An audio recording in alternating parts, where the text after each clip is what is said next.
Was اور نصیحتیں، لفظ لفظ حکمتیں، ابر علم و آگہی سے برستی بارشیں، شرع کے امور سے، دین کے شعور سے، قلب و ذہن جگمگاتے ہیں سچ کے نور سے۔ خطبہ جمعۃ المبارک۔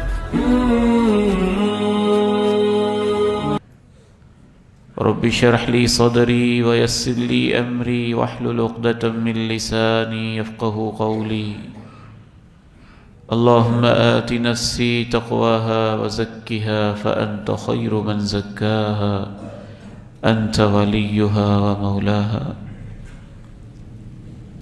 أما بعد فإن خير الحديث كتاب الله وخير الهدي هدي محمد صلى الله عليه وسلم وشر الأمور محدثاتها وكل محدثة بدعة وكل بدعة ضلالة وكل ضلالة في النار۔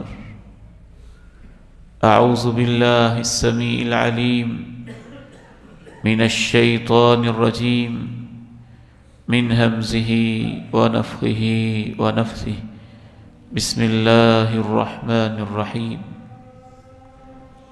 والسابقون السابقون أولئك المقربون في جنات النعيم ثلة من الأولين وقليل من الآخرين۔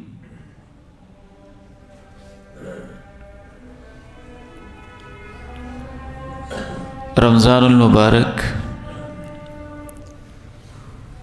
ہمارے سروں پہ سایہ کرنے والا ہے۔ چند دنوں کے بعد ایک بڑے ہی بابرکت مہینے میں اللہ تعالیٰ کی توفیق سے ہم داخل ہونے والے ہیں۔ زندگی کا کچھ اعتبار نہیں ہوتا، ہم بھی نہیں جانتے کہ ہم میں سے کس کو یہ رمضان نصیب ہوگا۔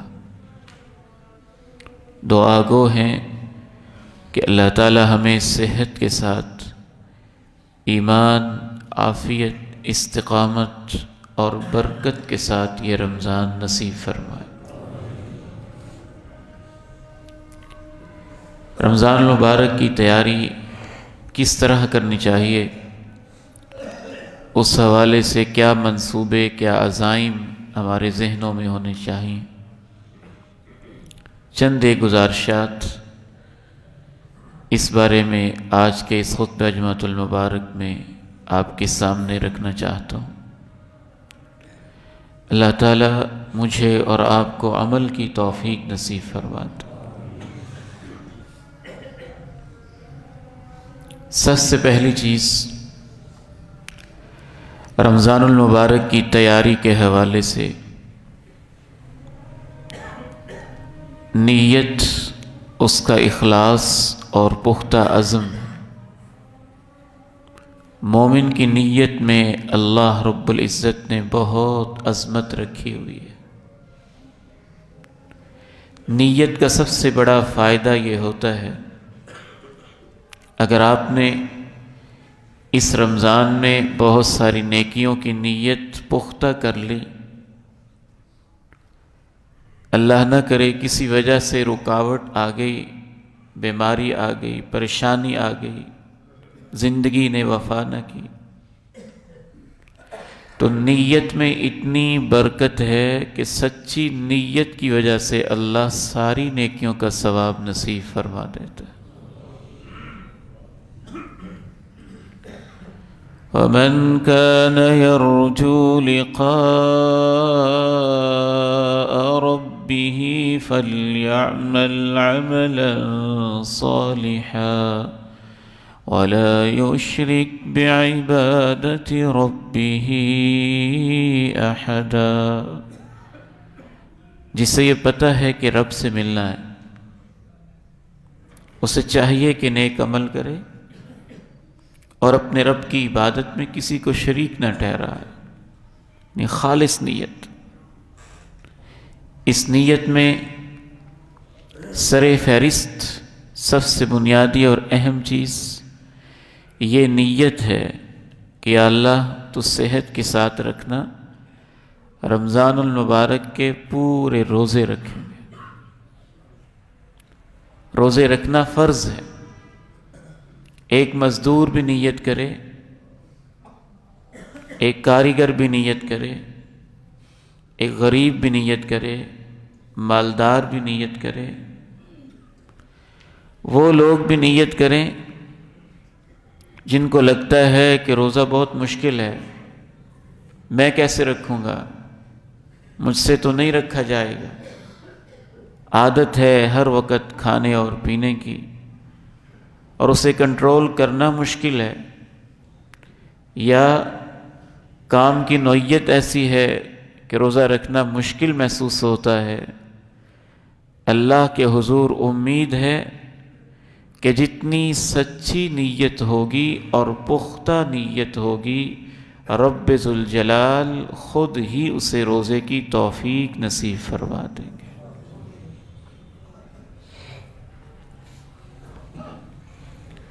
اس حوالے سے دوسرا کرنے کا کام یہ ہے کہ رمضان المبارک میں روزہ رکھنے کے بعد سب سے اہم ترین کام قرآن مجید کے ساتھ اپنے تعلق کو مضبوط کرنا ہے. قرآن اہل ایمان کی زندگی ہے، زندگی روح ہے.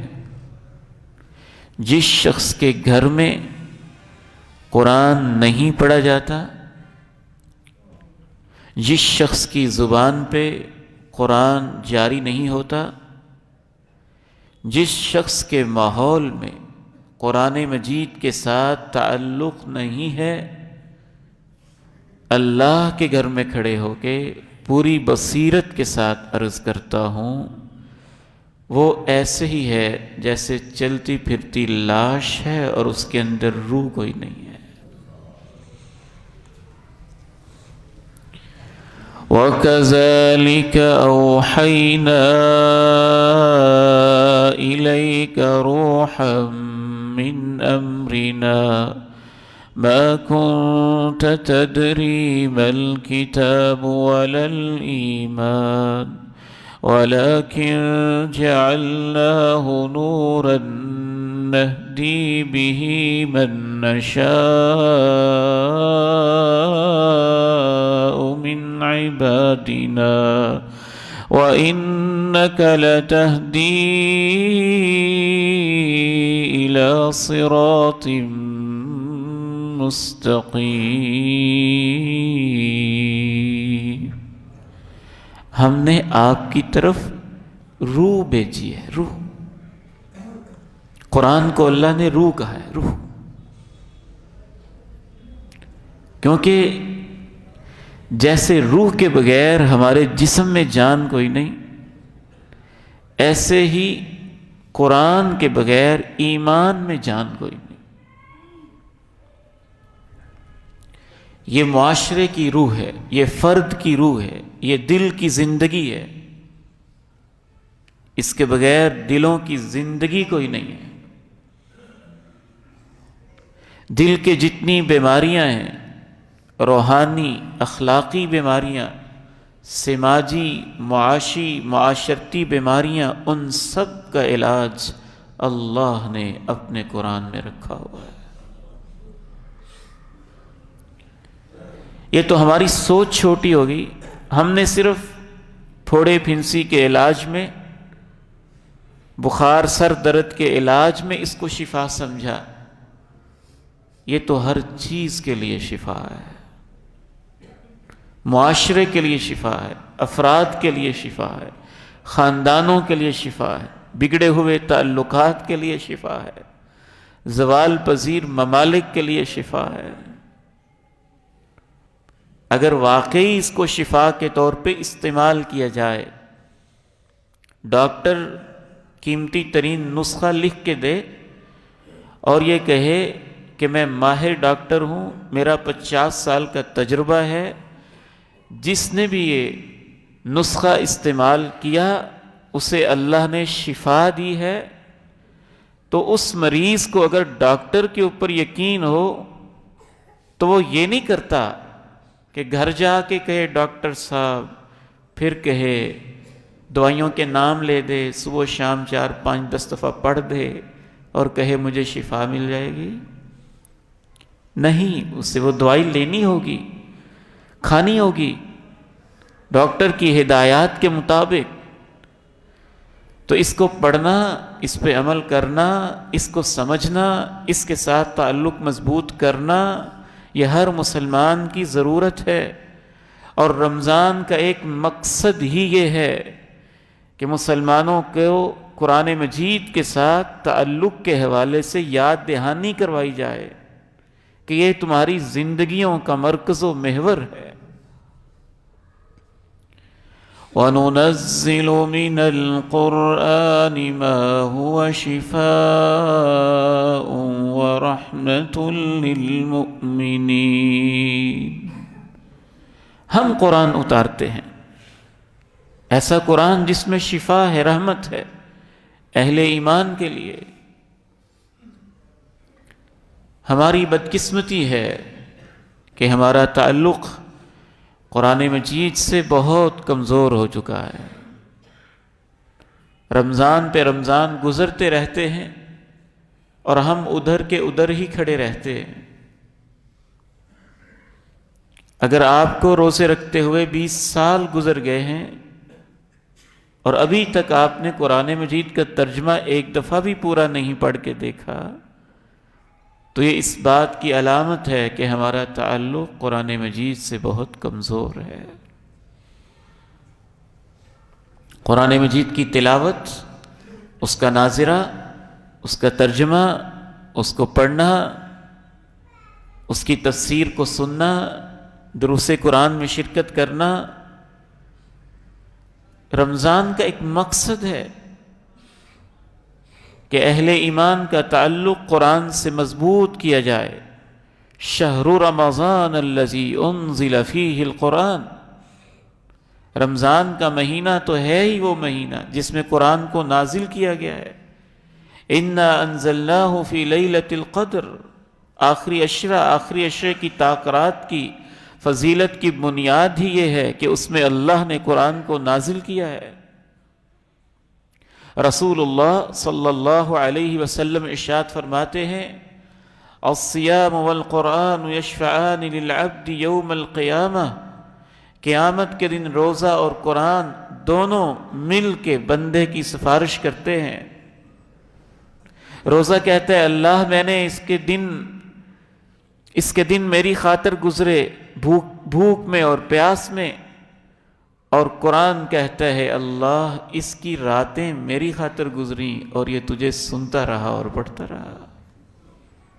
اللہ دونوں ہی کی سفارش قبول فرما لیتا۔ تلاوت کا ہدف مقرر کیا جائے کہ میں کم از کم اس رمضان میں اتنی دفعہ قرآن مجید ناظرہ پڑھوں گا، کم از کم اتنی صورتیں میں ترجمے کے ساتھ پڑھ لوں گا،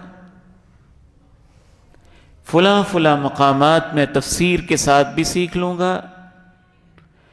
پڑھے لکھے طبقے کے لوگ اپنے ہدف میں یہ بھی رکھیں کہ میں فلاں تفسیر کا مطالعہ کر لوں گا۔ حضرت حافظ صلاح الدین یوسف رحمہ اللہ کی تفسیر احسن البیان، کیا خوبصورت تفسیر ہے، کیسے قرآن مجید کے مطلب کو بیان کرتے ہیں کہ ہر عام پڑھا لکھا بندہ اس کے ذہن نشیں ہو جاتا ہے۔ حضرت حافظ عبدالسلام بھٹوی رحمہ اللہ کی تفسیر اس سے کچھ بڑی ہے، اس کا مطالعہ کر لیا جائے۔ مولانا عبد الرحمن کیلانی رحمہ اللہ کی تفسیر تیسیر القرآن، اس کا اپنا ایک حسن ہے۔ اور اب تو کوئی مشکل بھی نہیں، نوجوان طبقہ بالخصوص موبائل کے ساتھ جو اٹیچ ہے وہ تو یہ کہہ بھی نہیں سکتے کہ اردو بازار چکر نہیں لگتا، اتنی مہنگی تفسیر کہاں سے لیں۔ اپنے موبائل میں آپ ڈاؤن لوڈ کر لیں، پلے سٹور پہ احسن البیان لکھیں، آگے PDF لکھ دیں، تفسیر آپ کے سامنے ہے، 1 منٹ میں 2 منٹ میں اس سے پڑھ لیں۔ بس شوق، جذبہ، نیت، ارادہ تو ہونا کہ میں نے قرآن مجید کو سمجھنا ہے۔ اس امت کی اس سے بڑی بد نصیبی کیا ہوگی کہ لوگوں نے اپنی اپنی تحریکوں، اپنی اپنی تنظیموں، اپنی اپنی جماعتوں کے نصابوں کے اوپر لوگوں کو لگا دیا، اور قرآن مجید کے ساتھ تعلق لوگوں کا ویسا مضبوط نہ ہو سکا جیسا ہونا چاہیے تھا۔ ایسے لوگ بھی ہم جانتے ہیں جنہوں نے 40 سال بڑے خلوص کے ساتھ اللہ کی راہ میں لگائے۔ حرم مکی میں بیٹھا تھا، ایک بزرگ مجھے ملے اور مجھے خیر کی باتیں سمجھانے لگے، بڑا متاثر ہوا۔ نیک صالح بزرگ ہیں، 40-50 سال سے کہتے ہیں میں اللہ کی راہ میں ہوں۔ جب ان کی بات پوری ہو گئی تو میں نے کہا انہوں نے مجھے تبلیغ کر لی ہے تو تھوڑی تبلیغ میں بھی کر دیتا ہوں۔ پوچھا بزرگوں 40-50 سال میں آپ نے قرآن مجید کا ترجمہ آخری پارہ پڑھا ہے، سیکھا ہے اللہ کیا کہتا ہے؟ کہتے نہیں۔ اب ان کا قصور نہیں ہے،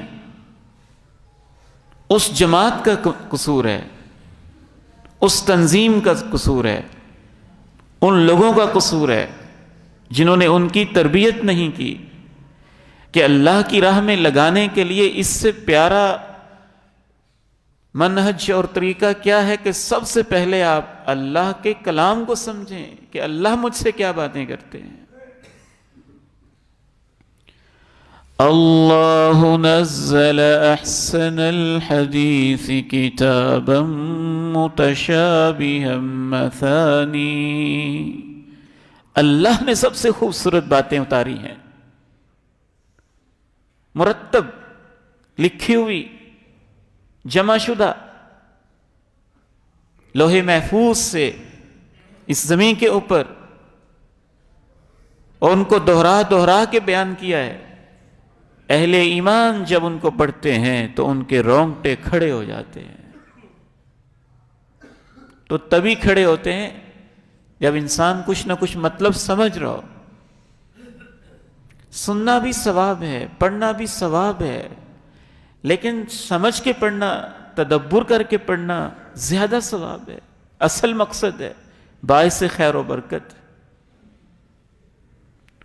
تو رمضان المبارک کے اندر اس کی تیاری کے حوالے سے دوسری نیت یہ ہونی چاہیے کہ میں نے قرآن مجید کے ساتھ اپنا تعلق پہلے سے بہتر کرنا ہے، پہلے سے مضبوط کرنا ہے۔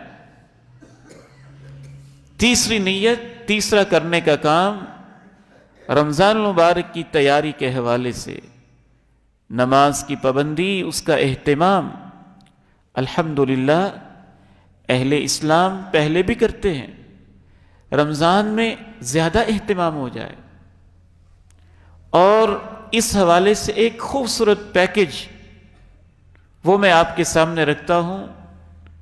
اگر آج کے اس خطبہ جمعہ میں میرا کوئی بھائی، بزرگ، بیٹا، ماں، بہن اور بیٹی اس پیکج کو اللہ تعالیٰ سے لے لے اور ارادہ کر لے کہ اس رمضان میں نے یہ کام کر لینا ہے، تو میں سمجھتا ہوں کہ اس کی زندگی کا ایک بہت بڑا مسئلہ حل ہو جائے گا۔ میرا نہیں خیال کہ اس سے بڑا بھی کوئی مسئلہ ہو اہل ایمان کا کہ اللہ ان کو ضمانت دے دے کہ میں نے تمہیں جہنم سے آزاد کر دیا ہے۔ اور میرا نہیں خیال کہ اس سے بڑا بھی کوئی پیکج ہے کہ اللہ اپنے بندے سے کہہ دے کہ میرے بندے میں تجھے سرٹیفکیٹ دیتا ہوں کہ تو سچا مومن ہے، تو منافق نہیں ہے۔ ابن ابی ملیکہ رحمہ اللہ کہتے ہیں ادرکت 30 من اصحاب النبی صلی اللہ علیہ وسلم کلہم یخاف النفاق علی نفسی.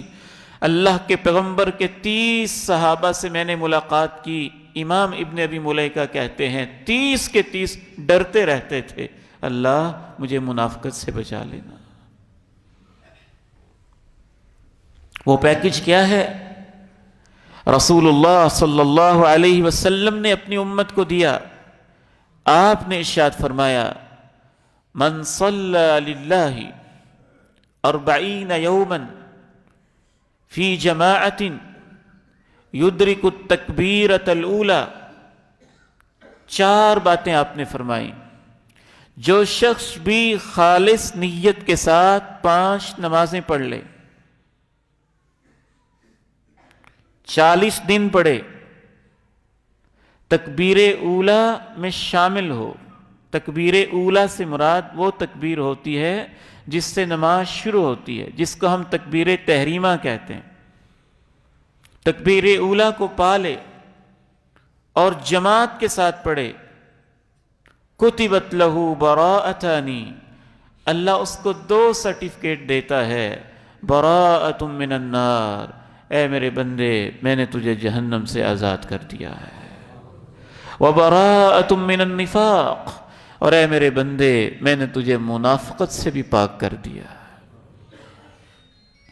تو 30 دن رمضان کے اور 10 دن آپ شوال کی اس میں شامل کر لیں. اگر کوئی شخص یہ ارادہ یہ عزم کر لے تو بہت برکت ہو جائے، بہت خیر ہو جائے، بہت ہی بھلائی ہو جائے. اور نماز میں خصوصاً رمضان المبارک کی خاص نماز جو عام دنوں میں تہجد کے وقت انفرادی پڑھی جاتی ہے اور رمضان میں عشاء کے بعد اجتماعی طور پہ پڑھی جاتی ہے، جس کو قیام اللیل کہا جاتا ہے.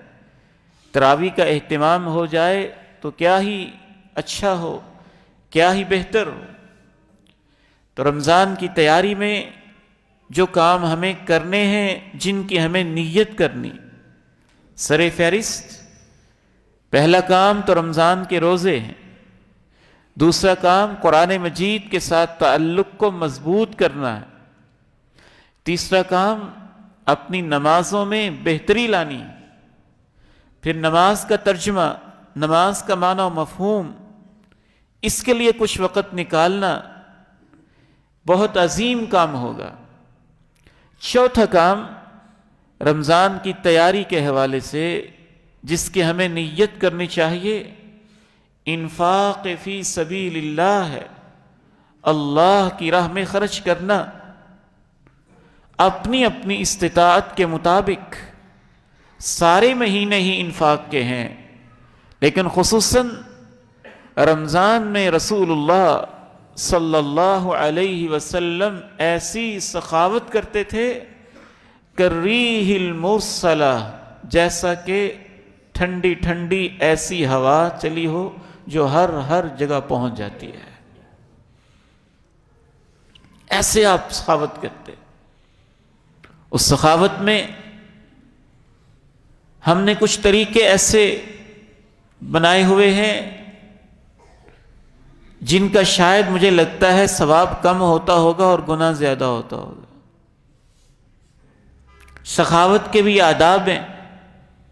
بہت سارے لوگ یہ مسئلہ سمجھنے کا ہے، اپنی زکوٰۃ سال کی اکٹھی کرتے ہیں اور اپنی زکوٰۃ میں سے اپنے ڈیرے پہ، اپنی کوٹھی میں، اپنے گھر کے سامنے غریبوں کو افطاری کرواتے ہیں.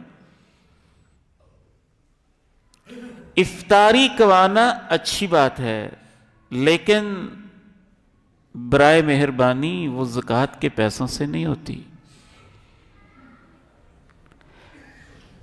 آپ کون ہوتے ہیں زکوٰۃ کے پیسوں کا فیصلہ کرنے والے کہ اس سے یہ غریب کھانا ہی کھائے گا؟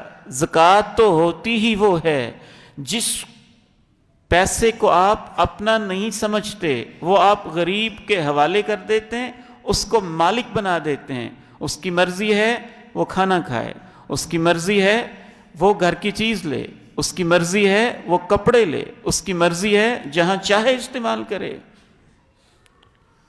یہ لوگوں نے کیا تماشا بنایا ہوا ہے کہ زکوٰۃ کے پیسوں میں سے راشن تقسیم کر رہے ہیں، زکوٰۃ کے پیسوں سے افطاریاں کروا رہے ہیں، زکوٰۃ کے پیسوں سے یہ ہو رہا ہے وہ ہو رہا ہے۔ اس کا مطلب ہے کہ آپ زکوٰۃ نکالتے ہی نہیں، آپ تو خود خرچ کر رہے ہیں۔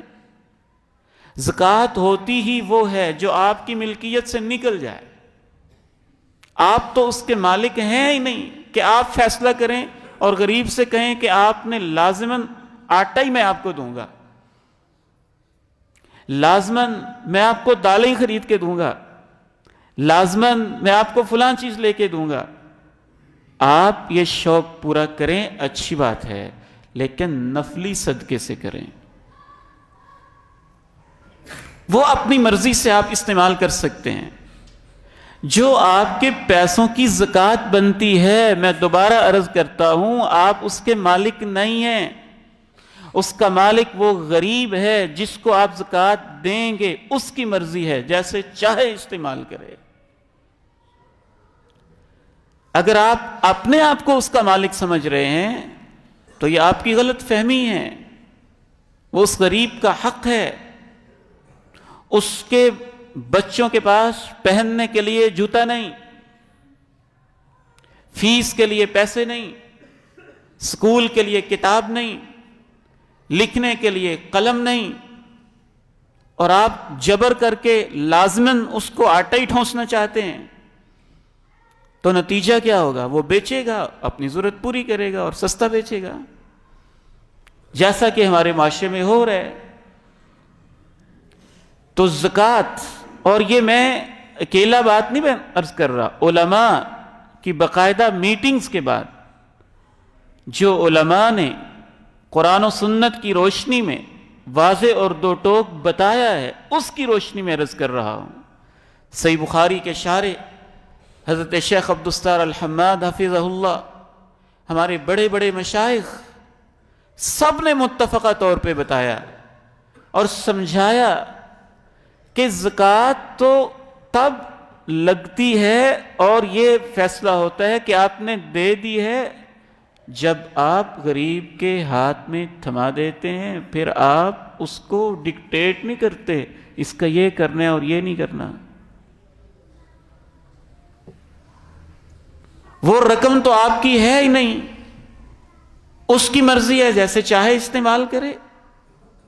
اگر آپ کو خطرہ ہے کہ یہ غلط استعمال کرے گا تو آپ اس غریب کو دیں جس کو آپ اچھا بہتر سمجھتے ہیں۔ پھر آپ اگر خود ہی کوئی شوق پورا کرنا چاہتے ہیں تو ڈونیشن دیں، نفلی صدقہ دیں، زکوٰۃ کے علاوہ اس کو دیں۔ اس لیے یہ انداز اور یہ طریقہ کار ہمارے دین میں نہیں ہے، جو لوگوں نے بنا رکھا ہے اور دیکھا دیکھی بنا رکھا ہے، اور جس سے زکوٰۃ کا اصل مقصد پورا نہیں ہو رہا ہے۔ ہاں واہ واہ ہو رہی ہے، فلاں بندہ اتنی افطاریاں کرواتا ہے، فلاں نے اتنا راشن تقسیم کر دیا ہے، فلاں نے یہ کر دیا، فلاں نے وہ کر دیا ہے۔ میں دوبارہ عرض کرتا ہوں، خلاصے کے طور پہ زکوٰۃ غریب کا حق ہے، آپ اس کو دیں، اور آپ کو حق نہیں پہنچتا کہ اس کو ڈکٹیٹ کریں، وہ اپنی ضرورت بہتر سمجھتا ہے، جہاں چاہے جائز کاموں میں وہ خرچ کرے۔ اگر آپ کو یہ شوق ہے کہ میں کھانا کھلاؤں، بہت اچھا شوق ہے، لیکن نفلی پیسوں سے، نفلی صدقے سے، زکوٰۃ کے علاوہ رقم سے غرباء، فقراء، مساکین کی آپ افطاریاں کروائیں، خیر کا کام ہے، برکت کا کام ہے، عظیم کام ہے۔ پانی پلانا، افطاری کروانا نفلی صدقات سے ہونا چاہیے۔ تو ایک کرنے کا کام رمضان المبارک میں انفاق فی سبیل اللہ ہے، اللہ کی راہ میں خرچ کرنا۔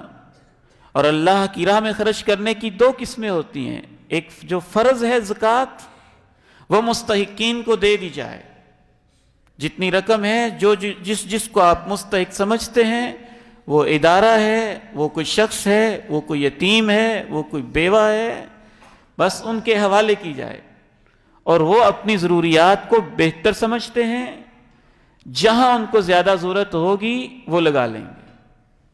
نفلی صدقہ، اس سے آپ اپنے شوق کی نیکیاں کریں۔ کسی کو شوق ہے میں کھانا کھلاؤں تو کھانا کھلائے، کسی کو شوق ہے میں پانی پلاؤں تو پانی پلائے، کسی کو شوق ہے میں کپڑے لے کے دوں کپڑے لے کے دے، کسی کو شوق ہے میں فلاں ضرورت پورا کروں تو وہ ضرورت پوری کر دے، لیکن یہ نفلی صدقے سے ہے۔ اس حوالے سے رمضان کی جو تیاری ہونی چاہیے، رمضان المبارک کا جو اہتمام ہونا چاہیے، اس میں ایک اور کرنے کا اہم ترین کام توبہ، استغفار اور اللہ سے معافیاں مانگنا ہے۔ وَأَنِيبُوا إِلَىٰ رَبِّكُمْ وَأَسْلِمُوا لَهُ مِن قَبْلِ أَن يَأْتِيَكُمُ الْعَذَابُ ثُمَّ لَا تُنصَرُونَ۔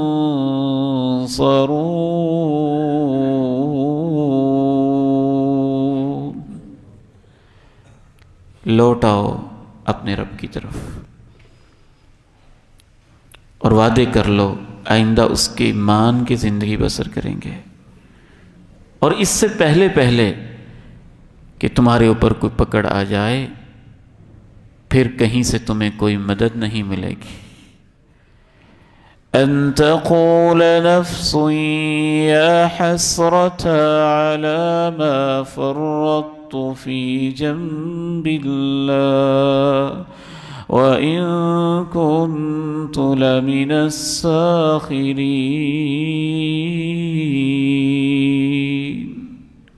دیکھنا اگر تم لیٹ ہو گئے تو تمہیں پچھتا کے یہ نہ کہنا پڑے ہائے افسوس، میں اللہ کی جناب میں کیسی کیسی کوتاہیاں کرتا رہا، یقیناً میں تو مذاق میں ہی زندگی گزارتا رہا۔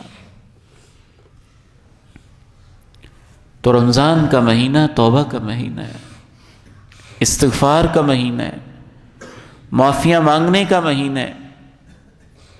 اس لیے ماجی عائشہ رضی اللہ تعالی عنہا نے جب اللہ کے پیارے نبی علیہ السلام سے پوچھا، رمضان کا خلاصہ آخری عشرہ ہے نا، آخری عشرے کا خلاصہ تاک رات ہے، تو ماجی نے پوچھا مجھے لیلۃ القدر مل جائے تو میں اس میں کیا کہوں؟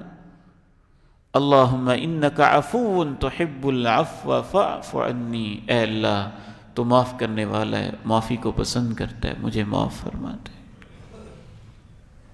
تو رمضان میں انسان سارے گناہوں کو چھوڑے تو یہ تو توبۃ نصوح ہے، خالص توبہ، کہ اس نے کوئی گناہ باقی نہیں رہنے دیا، سارے چھوڑ دیے۔ یہ تو بہت اعلیٰ مقام ہے۔ اگر انسان ایسے نہ کر سکے تو کچھ گناہ تو چھوڑ دے، کچھ اپنا بوجھ ہلکا کر لے، باقی کے لیے توفیق اور کوشش کرتا رہے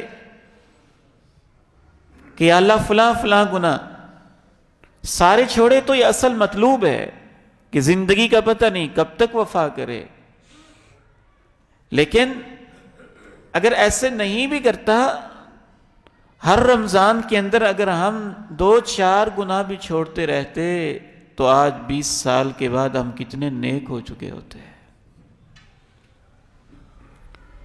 رسول اللہ صلی اللہ علیہ وسلم نے فرمایا، جب جبریل امین نے بد دعا دی اور آپ نے آمین کہی تو اس میں ایک بد دعا یہ بھی تھی، ادرک رمضان ثم مر ولم یغفر لہ، ذلیل ہو جائے وہ شخص جس کو زندگی میں رمضان ملا، رمضان گزر بھی گیا اور وہ اپنے آپ کو اپنے رب سے معافی نہ کروا سکا۔ اس سے پتہ چلتا ہے کہ ایک رمضان بھی انسان کو صحیح نصیب ہو جائے تو زندگی کے سارے گناہ معاف ہو جاتے ہیں۔ یہ تو اللہ کی رحمت ہے کہ ہمیں ہر سال کتنے ہی رمضان دے دیتا ہے۔ تو رمضان میں یہ بھی کرنے کا بہت بڑا کام ہے۔ اللہ تعالیٰ سے دعا ہے ان نیتوں کے ساتھ، ان ارادوں کے ساتھ مجھے اور آپ کو صحت اور ایمان کی بہترین حالت میں یہ رمضان نصیب فرمائے۔ وآخر دعوانا ان الحمد للہ رب العالمین۔